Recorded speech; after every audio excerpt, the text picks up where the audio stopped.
The actress, now singer Lucy Hale, she recently turned 25 years old, but her career shows no sign of slowing up as the Pretty Little Liars star debuts an album that reaches #4 on the U.S. country chart last month. I asked Lucy Hale about her career, her album, and how she has partnered with Nestle and the Girl Scouts to send young girls to summer camp.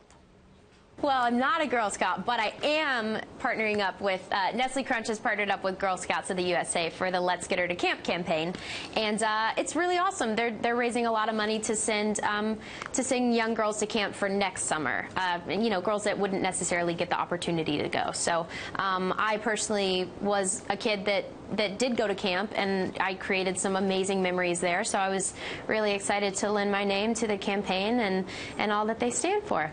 Where did you go? I kind of want to go back in time and be a Girl Scout, though. Oh well, who knows? You may get a chance. You know, there's a whole theatrical future waiting for you. Where did you go to camp? I know that you're from Memphis, from Tennessee. Yeah, I went to church camp. I went to a just girls' summer camp in Tennessee during the summers. I probably from ages like 8 to 14, and then I talked my mom into moving out to LA with me after that. So so I was very fortunate enough to get to go and to meet, you know, at camp you meet new people, you try new things, and step outside of your comfort zone, and you know, it's a chance. It was a chance for me to bond with girls that were just like me, girls that were completely different from me, and I think that you know, I was a shy little girl, so it was a great opportunity for me. So hopefully that'll give other girls the chance to do the same things that I was fortunate enough to do. Well, Lucy, you spoke about moving out to Los Angeles and now beginning your career. You've done many movies, you've done many television shows. You're a star of Pretty Little Liars. What would perhaps one of your campmates who maybe haven't seen you since you moved to Los Angeles, catch them up on your life? Tell them a little bit about what's happened and what you're doing now.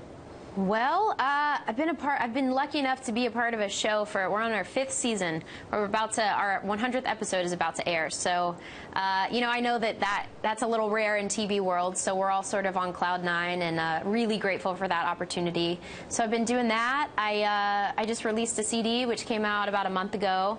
You know, music has always been my first love, so it took a little while to get there and to release the album, but that finally came out. I'm doing awesome partnerships with Nestle Crunch and the Girl Scouts, and that's it. Life is good. I'm a very lucky girl. All right, let's talk in detail, if we can, about the music. We'll get to the movies and the TV in just a moment. But as far as music goes, whenever I read about you, I hear sometimes in the same paragraph Shania Twain, Taylor Swift.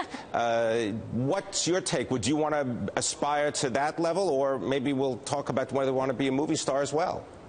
Yeah, I mean, that would, if I could only have like a portion of their success, that would be amazing.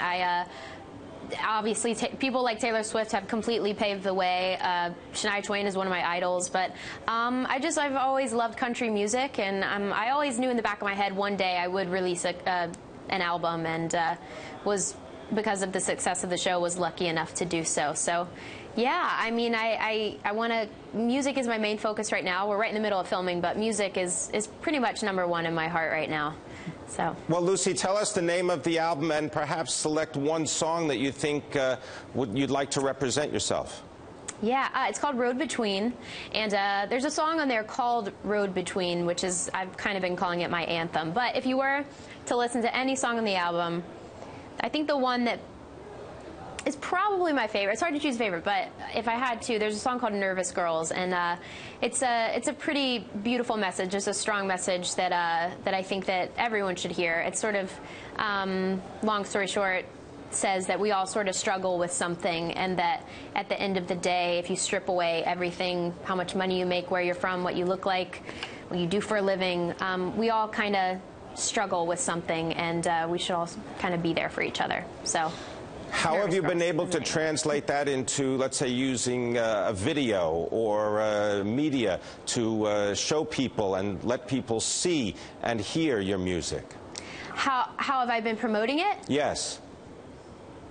Well, we're kind of stuff like this. I went out on a radio tour for about 4 months on hiatus from the show, which, if you're familiar with radio tour, it's pretty much you're in 2 cities every day. You're at, you know, performing every day. So it's been a lot of that. It's been a lot of, I film during the week, and on the weekends I fly away and do shows. And I just shot my 2nd music video last weekend. And it's a little, my career's a little interesting because there is the acting and then there's the music. So it's sort of the timing that makes it a little tricky. But we're trying to fit it all in there. It's very exciting. It's busy, but it's, you know, that's where I get my adrenaline. It's very thrilling. It's fun.